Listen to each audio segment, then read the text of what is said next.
السلام علیکم ورحمۃ اللہ وبرکاتہ۔ الحمدللہ رب العالمین والعاقبۃ للمتقین، الصلاۃ والسلام علی سید الانبیاء والمرسلین وعلی آلہ وصحابہ اجمعین، اما بعد فاعوذ باللہ من الشیطان الرجیم، بسم اللہ الرحمن الرحیم۔ یا ایہا الذین آمنوا اتقوا اللہ وکونوا مع الصادقین، صدق اللہ و مولانا رسولہ النبی الامین المکین الکریم، وعلی آلہ الشاہدین والشاکرین والحمد للہ رب العالمین۔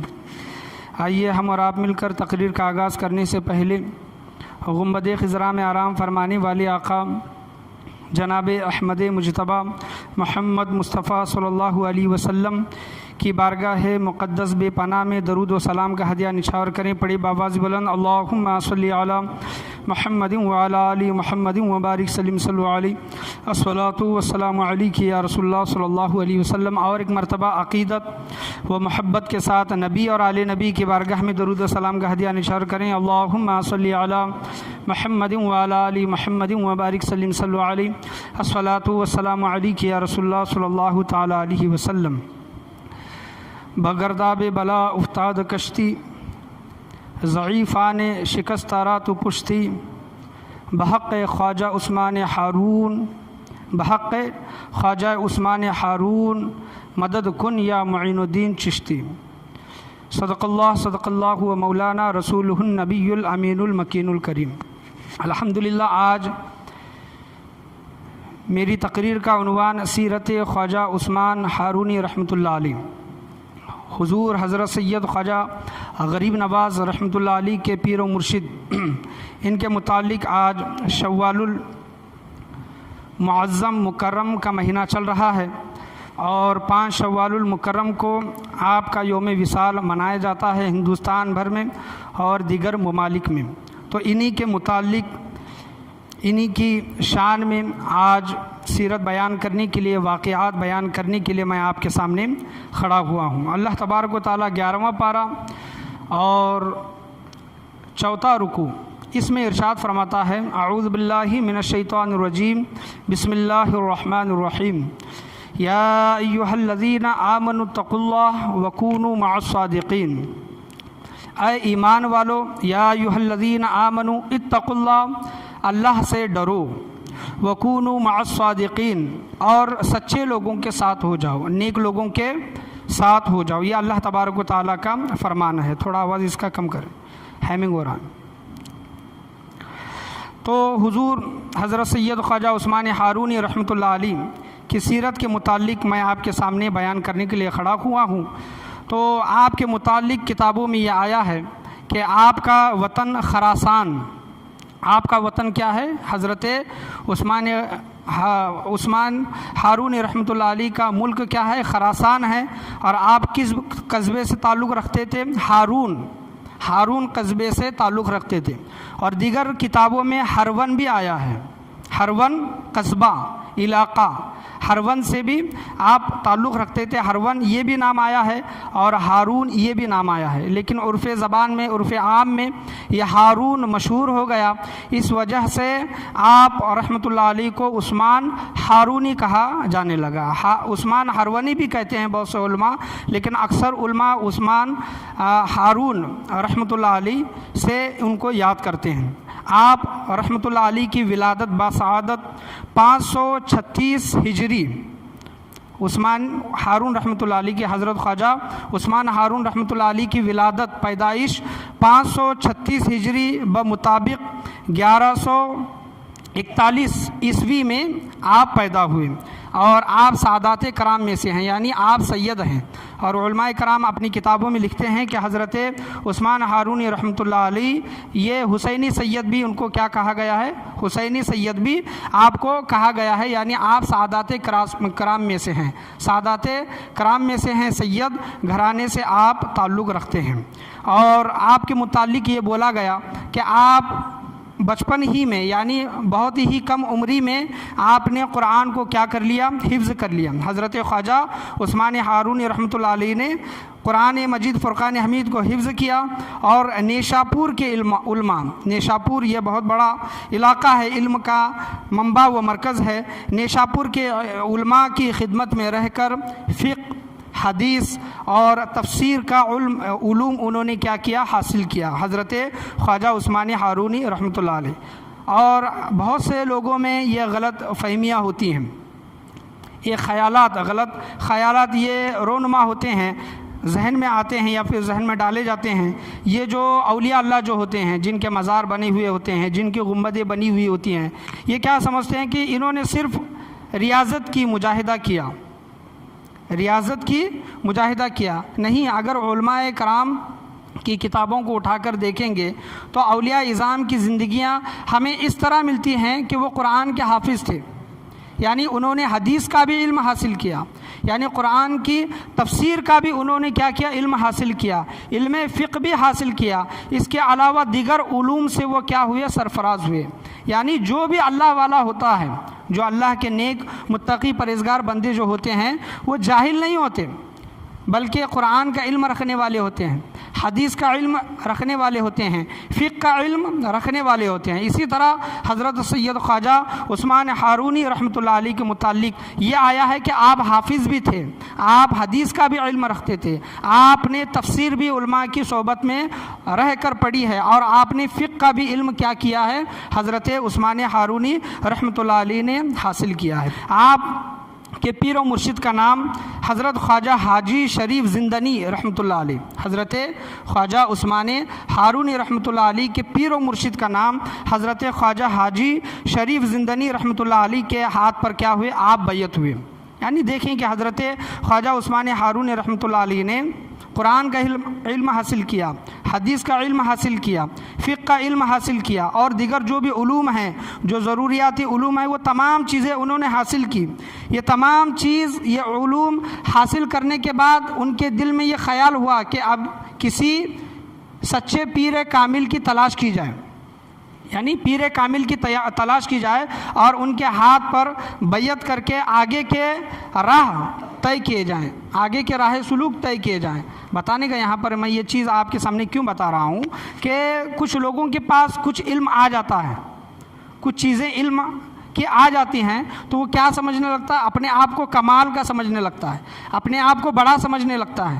لیکن دیکھیں کہ یہ حافظ ہونے کے بعد، عالم ہونے کے باوجود، حافظ ہونے کے باوجود، قرآن و حدیث اور تفسیر کا علم اور فقہ کا علم آنے کے باوجود، لیکن انہوں نے کیا سوچا کہ کسی پیر کامل کی تلاش کی جائے، ان کے ہاتھ پر بیعت کی جائے، اور جو آگے کے جو مراحل ہیں وہ طے کیے جائیں۔ یہاں پر بتانے کا حاصل کلام یہ ہے کہ اگر آپ کے پاس علم بھی آتا ہے تو ایک سچے پیر و مرشد کی ضرورت اس دنیا میں کیا ہوتی ہے، پڑتی ہے، ضرورت ہمیں حاصل ہوتی ہے، اور ایسے سچے پیر کامل کی تلاش کر کے ان کی صحبتوں میں بیٹھ کر جو آگے کے جو راہ سلوک ہیں، آگے کے جو راستے ہیں، ان کے ذریعے کیا کیے جائیں، طے کیے جائیں۔ تو حضرت عثمان ہارونی رحمۃ اللہ علیہ نے بھی یہی کام کیا کیا، سر انجام دیا۔ ان کے ہاتھ پر بیعت ہوئے، اور ان کے پیر و مرشد نے جب یہ ان کے ہاتھ پر جب بیعت ہوئے، مرید ہوئے، تو ان کے پیر و مرشد نے ایک وظیفہ دیا حضرت خواجہ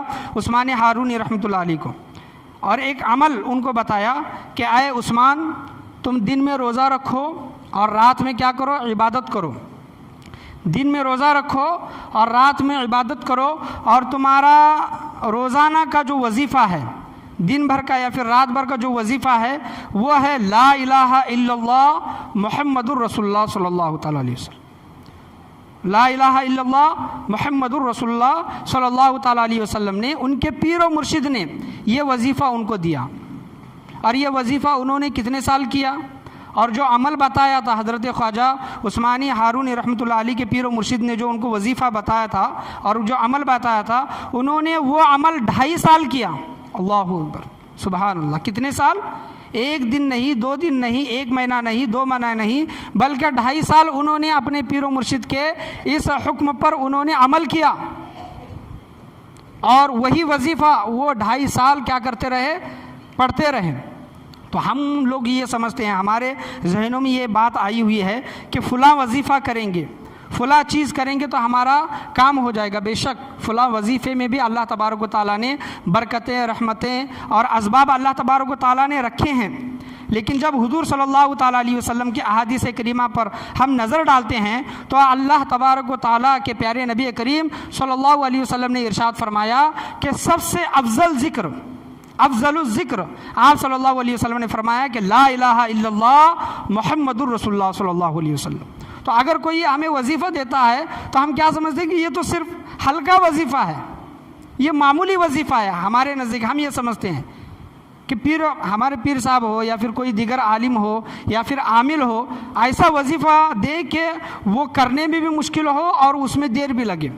ہمارا ذہن، ہماری سوچ و فکر یہ ہے. لیکن بتایا گیا کہ دنیا کی تمام چیزیں، دنیا کی تمام شے ایک جگہ رکھی جائے اور لا الہ الا اللہ محمد رسول اللہ صلی اللہ علیہ وسلم کا ذکر یا پھر یہ کلمات، یہ وظیفہ ایک جگہ رکھے جائیں تو تمام جو چیزیں ہیں اس ایک وظیفے کی برابری نہیں کر سکتے، ایک وظیفے کی برابری نہیں کر سکتے. تو یہاں پر دو چیزیں ہمیں یہ پتہ چلتی ہے کہ لا الہ الا اللہ محمد رسول اللہ، یہ ذکر جو ہے یہ بہت ہی بہترین ذکر ہے. اس کے عام اجازت بھی علماء کرام اور اولیاء اعظام نے دی ہے کہ ایسے کوئی خاص نہیں ہے کہ اس کو کوئی کر سکتا ہے. لا الہ الا اللہ محمد رسول اللہ صلی اللہ علیہ وسلم کا ذکر ہو یا پھر وظیفہ ہو، اس کو کر سکتا ہے. اور دوسری شے یہ ہے کہ تمام وظیفوں سے بڑھ کر، تمام کلمات سے بڑھ کر یہ کلمہ سب سے زیادہ افضل اور بہترین ہے. یہ ہمیں یہ سوچ، یہ فکر، یہ ہمارے دل و دماغ میں کیا کر لینی چاہیے، محفوظ کر لینی چاہیے کہ لا الہ الا اللہ محمد رسول اللہ صلی اللہ علیہ وسلم یہ بہترین ذکر ہے.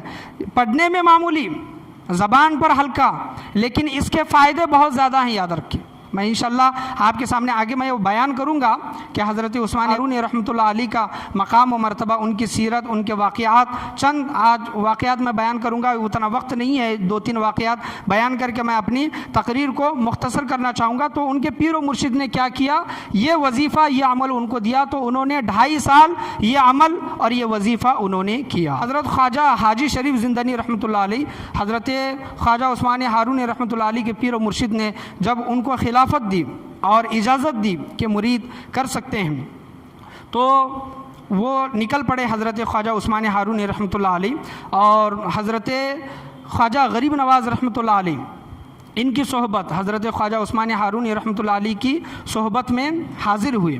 یہاں پر بتانے کا ایک ہی مقصد ہے کہ ہم اس ہستی کا ذکر کیا کر سکتے ہیں اور ہمارے زبان سے ان کی سیرت کیا بیان ہو سکتی ہے کہ جن کے پیچھے خود حضرت خواجہ غریب نواز رحمۃ اللہ علیہ نے لوٹا اور بستر لے کر ان کے پیچھے 10 سال یا پھر 20 سال پھرے ہیں.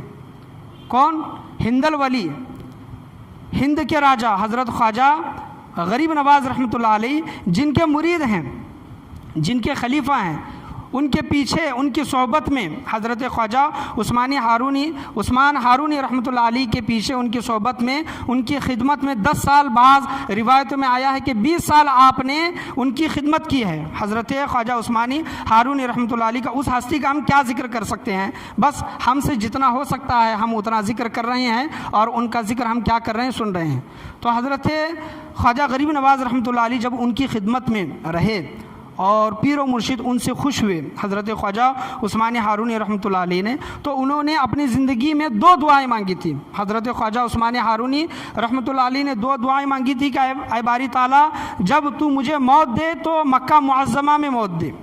حضرت خواجہ عثمان ہارونی رحمۃ اللہ علیہ نے 2 دعائیں مانگی تھی. ایک دعا یہ تھی کہ مجھے جب بھی موت دینا تو میں مکہ معظمہ میں رہوں، مکہ میں مجھے موت دینا.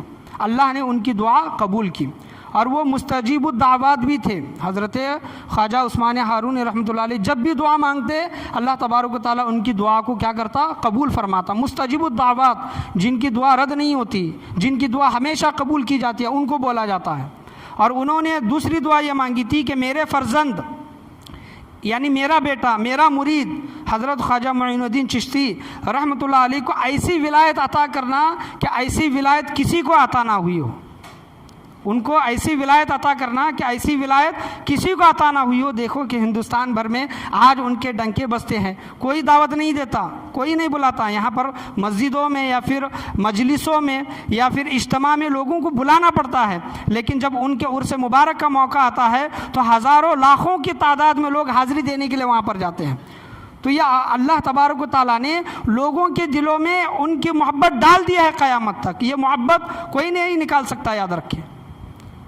تو یہ فیض ان کو جو ملا، یہ مقام و مرتبہ حضرت خواجہ معین الدین چشتی غریب نواز رحمۃ اللہ علیہ کو، جو ہند کے راجہ جن کو بولا گیا ہے، یہ مقام و مرتبہ کس کی دعا سے ملا؟ ان کے پیر و مرشد کی دعا سے ملا۔ ان کے پیر و مرشد نے دعا کی تھی اور مرید کی خدمت سے اتنے وہ خوش ہوئے تھے کہ انہوں نے ایسی دعا دی کہ اللہ تبارک و تعالیٰ نے قیامت تک اس دعا کو قبول فرمایا، قیامت تک ان کے ڈنکے کیا ہوں گے؟ بجتے رہیں گے۔ تو پیر و مرشد کی دعا یہ مرید کے لیے بہت ضروری ہوتی ہے۔ جس طرح ماں باپ کی دعا، اسی طرح پیر و مرشد کی بھی دعا۔ پیر و مرشد کو خوش کرنے کی، ان کی خدمت کرنے کی کوشش کرے اور ان سے دعا حاصل کرنے کی کوشش کریں۔ اللہ تبارک و تعالیٰ پیر و مرشد کی دعا جو نیک ہوتے ہیں، جو متقی اور پرہیزگار ہوتے ہیں، اللہ کے مقبول جو بندے ہوتے ہیں، اللہ تبارک و تعالیٰ ان کی دعاؤں کو کبھی بھی کیا کرتا ہے؟ رد نہیں فرماتا، ہمیشہ ان کی دعاؤں کو قبول فرماتا ہے۔ حضرت خواجہ عثمان ہارون رحمۃ اللہ علیہ کا مقام و مرتبہ، ان کی مقبولیت اللہ کی بارگاہ میں یہ تھی، کتابوں میں آیا ہے کہ جب بھی آپ نماز پڑھا کرتے، حضرت خواجہ عثمان ہارون رحمۃ اللہ علیہ جب بھی نماز پڑھا کرتے تو نماز پڑھنے کے بعد ہاتف غیب سے آواز آتی، اللہ کی بارگاہ سے آواز آتی کہ اے عثمان، ہم نے تمہاری نماز کو قبول کیا۔ سبحان اللہ، ہر نماز کے بعد یہ آواز آتی، ہاتف غیب سے آواز آتی کہ ہم نے تمہاری نماز کو قبول کیا، مانگ کیا مانگتا ہے؟ اے عثمان مانگ کیا مانگتا ہے؟ وہ دعا مانگتے کہ اے باری تعالیٰ، میں تجھ سے تجھی کو مانگتا ہوں۔ سبحان اللہ، باری تعالیٰ میں تجھ سے تجھی کو مانگتا ہوں۔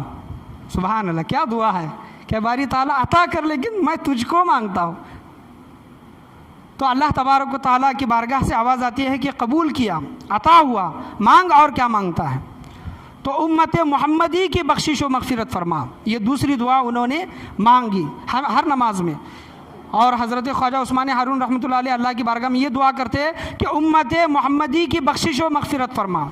تو ان کی مقبولیت اللہ کی بارگاہ میں ایسی تھی، خواجہ عثمان ہارون رحمۃ اللہ علیہ کی اللہ کی بارگاہ سے آواز آئی، ہاتف غیب سے آواز آئی کہ اے عثمان، تیری ایک نماز کے بدلے میں، تیری ایک دعا کے بدلے میں امت محمدی کے 30,000 لوگوں کی میں نے بخشش و مغفرت فرما دی۔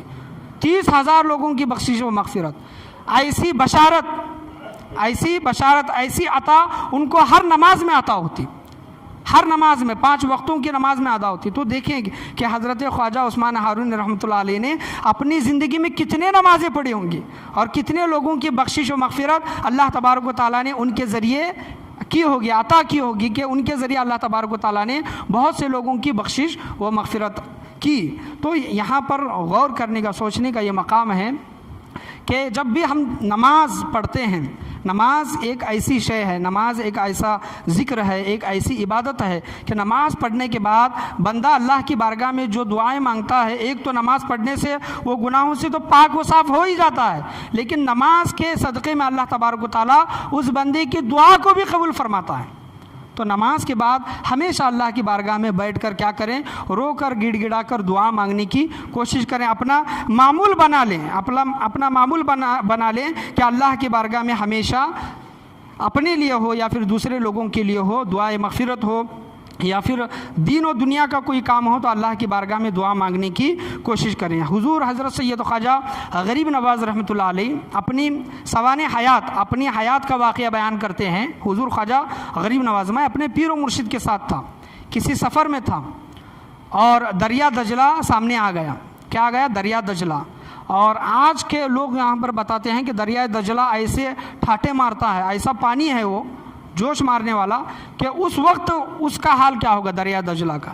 اور حضور خواجہ غریب نواز کہتے ہیں کہ دریا دجلہ پار کرنے کے لیے ہمارے پاس کشتی نہیں تھی، میرے پیر و مرشد ساتھ تھے، ہمارے پاس کشتی نہیں تھی۔ تو کچھ دیر وہاں پر کھڑے ہوئے تو حضرت خواجہ عثمان ہارون رحمۃ اللہ علیہ اپنے مرید سے حضرت خواجہ غریب نواز رحمۃ اللہ علیہ سے کہتے ہیں کیا ہے، معین الدین اپنے آنکھیں بند کر لے، اے معین الدین اپنے آنکھیں بند کر لے۔ اور جب آنکھیں انہوں نے بند کی، حضرت خواجہ عثمان ہارون رحمۃ اللہ علیہ نے ان کا ہاتھ پکڑا اور کچھ دیر کے بعد کہا کہ اے معین الدین اپنے آنکھیں کھول۔ تو حضور خواجہ غریب نواز رحمۃ اللہ علیہ اپنے زندگی کا واقعہ بیان کرتے ہیں اپنے پیر و مرشد کے ساتھ کا، کہ وہ کہتے ہیں کہ میں نے جب آنکھیں کھولی تو میں کیا دیکھتا ہوں کہ میں دریا کے اس پار ہوں، سبحان اللہ، بغیر کشتی کے اس پار ہوں۔ علماء کرام یہ بھی بیان کرتے ہیں کہ حضور خواجہ غریب نواز رحمۃ اللہ علیہ نے پوچھا کہ ہم اس پار سے اس پار کس طرح آئے؟ تو حضرت خواجہ عثمان ہارونی رحمۃ اللہ علیہ نے کہا کہ میں نے 5 مرتبہ سورہ فاتحہ کی تلاوت کی، سبحان اللہ، میں نے 5 مرتبہ سورہ فاتحہ کی تلاوت کی، اللہ تبارک و تعالیٰ کی طرف سے ایسی عطا ہوئی کہ ہم اس پار سے اس پار وہاں پر کیا ہوئے، چلے گئے۔ تو سورہ فاتحہ میں بھی اللہ تبارک و تعالیٰ نے برکتیں رحمتیں رکھی ہیں، اور علماء کرام ہوں یا پھر اولیاء اعظام ہوں جو وظیفہ دیتے تو ان کے اکثر جو وظائف جو ہوتے ہیں وہ قرآن مجید فرقان حمید کی آیتیں ہوتی ہیں۔ ہم دیگر وظائف کو اثردار یا پھر ایک ضروری سمجھ کر اس کو کرتے ہیں، کرنا بھی چاہیے، میں اس کا انکار نہیں کرتا، لیکن جس طرح ہم دوسرے وظیفوں کو پڑھتے ہیں، سب سے بڑا وظیفہ تو ہمارے سامنے قرآن کی شکل میں ہے، قرآن مجید فرقان حمید کی شکل میں ہے، کتاب کی شکل میں ہے، ہم اس کو زیادہ تر پڑھنے کی کوشش کریں۔ ہمیں کوئی دوسرا وظیفہ دیتا ہے تو ہم بلا ناغہ بغیر چکائے روزانہ اس کو کیا کرتے ہیں، پڑھنے کی کوشش کرتے ہیں، لیکن کیا ہم نے قرآن مجید فرقان حمید کو کبھی بھی پڑھا ہے؟ یا پھر پڑھا ہے تو کوئی مر گیا تب پڑھے، قرآن خوانی کسی کا نیا گھر باندھا تب پڑھے، یا پھر رمضان مبارک آیا تو تب ہم نے قرآن مجید فرقان حمید کو کھولا۔ بھلے ہی ہم روزانہ قرآن پورا مکمل نہ کریں، لیکن کم سے کم 1 رکوع 2 رکوع 1 صفحہ 2 صفحہ کیا کریں، قرآن مجید فرقان حمید کو پڑھنے کی کوشش کریں، شرف حاصل کریں۔ حضور حضرت سید خواجہ عثمان ہارونی رحمۃ اللہ علیہ کے متعلق یہ آیا ہے، 2 روایتیں آئی ہیں کہ آپ صبح میں 1 قرآن مکمل فرماتے اور شام میں 1 قرآن مکمل فرماتے، اور دوسری روایت میں یہ آیا ہے کہ پورے دن بھر میں آپ رحمۃ اللہ علیہ 1 قرآن مجید فرقان حمید کی تلاوت کیا کرتے۔ تو جب یہ بڑے بڑے بزرگان دین جب قرآن مجید فرقان حمید کا دامن اس طرح تھامے رہتے تھے تو ہمیں تو سخت ضرورت ہے قرآن مجید فرقان حمید کا دامن تھامنے کی اور اس سے درس حاصل کرنے کی، یعنی قرآن کو سمجھنے کی اور اس پر عمل کرنے کی ہمیں سب سے زیادہ ضرورت ہے۔ وہ تو اللہ تبارک و تعالیٰ کے نیک بندے تھے، سب کچھ جاننے والے تھے، لیکن پھر بھی انہوں نے قرآن کا دامن کبھی بھی نہیں چھوڑا، اپنے پیر و مرشد کا دامن انہوں نے کبھی نہیں چھوڑا۔ ہم اور آپ کیا ہیں؟ شیطان تو قدم قدم پر ہمیں بہکانے کے لیے بیٹھا ہے، تو ہمیں سخت ایسی چیزوں کی ضرورت۔ خواجہ عثمان ہارون رحمۃ اللہ علیہ اپنے مریدوں کے ساتھ ایک سفر پر تھے، یہ آخری واقعہ میں بیان کر کے یہ ختم کروں گا۔ مریدوں کے ساتھ سفر پر تھے، روزے کی حالت میں تھے، اور جب افطاری کا وقت آیا تو اپنے خادم، اپنے غلام، اپنے مرید کو حکم دیا، جن کا نام فخر الدین رحمۃ اللہ علیہ ہے، کہا کہ جاؤ کہیں سے پانی وغیرہ کا بندوبست کرو، اور روٹی وغیرہ پکانی ہے تو کہیں سے اگر آگ مل جائے تو آگ بھی لے کر آؤ تاکہ روٹی پکائی جائے۔ فخر الدین رحمۃ اللہ علیہ گئے اور تلاش کرنے کے بعد ان کو ایک آگ دکھائی دی۔ وہ آگ ایسی تھی کہ لوگ وہاں پر آگ کی پوجا کرتے تھے، آگ کے پجاری تھے، اور وہ آگ ہمیشہ جلتے رہتی تھی، اور اس کے ارد گرد بیٹھ کر کیا کرتے لوگ، آگ کی پوجا کرتے رہتے۔ تو فخر الدین رحمۃ اللہ علیہ اپنے پیر و مرشد کے حکم پر ان کے پاس پہنچے اور کہا کہ ہمیں پکانے کے لیے، کھانا وغیرہ پکانے کے لیے، روٹی بنانے کے لیے آگ کی ضرورت ہے، لہٰذا آپ کی آگ میں سے کچھ آگ ہمیں دے دیں۔ تو وہاں پر جو آتش پرست، جس کو بولا گیا آتش پرست کہ آگ کی پوجا کرنے والے، انہوں نے کہا کہ ہم اس آگ کو خدا مانتے ہیں، لہٰذا ہم یہ آگ تمہیں نہیں دے سکتے۔ تو وہاں سے وہ چلے گئے اور ان کا تمام جو معاملہ ہے اپنے پیر و مرشد کے سامنے بیان کیا۔ ان کے پیر و مرشد حضرت خواجہ عثمان ہارون رحمۃ اللہ علیہ ان آگ کی پوجا کرنے والوں کے پاس آئے اور کہا کہ تم ان آگ کی پوجا کیوں کرتے ہو، آگ کی پرستش کیوں کرتے ہو؟ تم اس کی پوجا کرو جس کو اللہ تبارک و تعالیٰ نے تم کو بھی بنایا ہے، جسے اللہ تبارک و تعالیٰ نے مجھے بھی بنایا ہے، اور وہ رب اس اللہ تبارک و تعالیٰ نے اس آگ کو بھی بنایا ہے، یعنی اس آگ کی پوجا نہ کرو بلکہ اس کی پوجا کرو کہ جس نے آگ کو بنایا ہے، آگ کو پیدا کیا ہے۔ تو لوگ مانے نہیں، انکار کرنے لگے،